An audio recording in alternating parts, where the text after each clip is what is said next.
శ్రీశైలంలోని AP tourism హరిత hotel పేరుతో cyber కేటుగాళ్లు నకిలీ వెబ్సైట్స్ ను నడిపిస్తున్నారు. ఏడాది నుంచి ఏపీ టూరిజం పేరుతో నకిలీ వెబ్సైట్స్ దందా నడుస్తోంది.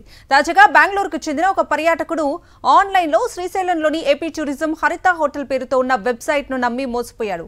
సదరు వెబ్సైట్ నిర్వాహకుడిని ఫోన్లో సంప్రదించిన పర్యాటకుడు వసతి గది దర్శనం కోసం 15,950 రూపాయలు ఫోన్ పే చేశాడు. తర్వాత బుకింగ్ స్లిప్లతో శ్రీశైలం వచ్చాడు. స్థానిక పర్యాటక శాఖ రిసార్ట్స్ కు వెళ్లి ఆ బుకింగ్ స్లిప్ చూపించగా అవి నకిలీవని అధికారులు చెప్పారు. దాంతో పర్యాటకుడు కంగు తిన్నాడు. నకిలీ వెబ్సైట్స్ పై ఈ ఏడాది ఫిబ్రవరిలోనే శ్రీశైలం పోలీసులకు ఫిర్యాదు చేసినట్లుగా హరిత రిసార్ట్స్ మేనేజర్ తెలిపారు. భక్తులు పర్యాటకులు ప్రభుత్వ వెబ్సైట్లను తెలుసుకుని వసతి గదులు బుక్ చేసుకోవాలని సూచించారు.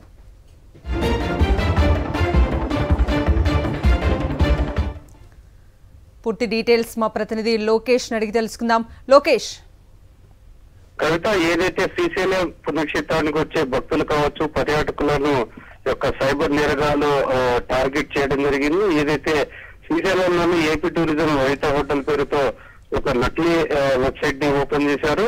దానికి అనుగుణంగానే యొక్క పర్యాటకులు ఏదైతే రూమ్ విషయంలో కావచ్చు, యొక్క పుణ్యక్షేత్రంలో స్వామివారిని దర్శించుకోవడానికి వాటి యొక్క వెబ్సైట్లను ఆశ్రయించడం జరిగింది. అయితే అది పూర్తిగా నకిలీ కావడంతో వారు కమ్ముతున్న పరిస్థితి కనపడుతుంది.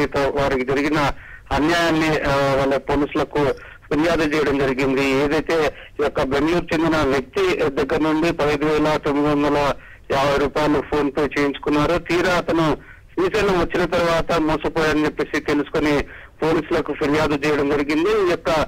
ఈ యొక్క నకిలీ వెబ్సైట్లపై ఆ యొక్క దేవాలయం సంబంధించిన అధికారులు ఇప్పటికే కంప్లైంట్ చేసినప్పటికీ కానీ ఇది తరచుగా జరగడం అనేది ఒక పర్యాటకులకు ఆందోళన కలిగిస్తున్న పరిస్థితి కనపడుతుంది. ఈ నేపథ్యంలో ప్రత్యేక దృష్టి సారించి ఇట్లా నకిలీ వెబ్సైట్లను తొలగించాలంటూ యొక్క భక్తులు కోరుకుంటున్న పరిస్థితి. ఏది ఏమైనప్పటికీ ఇటువంటి నేరాలకు యొక్క కేటుగాలైతే పడుతున్న పరిస్థితి కనపడుతుంది. భక్తులు కూడా అప్రమత్తంగా ఉండాలని, ఇటువంటి నకిలీ వెబ్సైట్లు బారిన పడకూడదంటూ యొక్క అధికారులు అయితే సూచనలు ఇస్తున్న పరిస్థితి. మొత్తం మీద గతంలోనే ఫిబ్రవరి మాసంలోనే ఫిర్యాదు చేసినప్పటికీ పోలీసులు వాటిని నియంత్రించలేకపోవడంతో భక్తులు తరచుగా మోసపోతున్నారు. కవిత.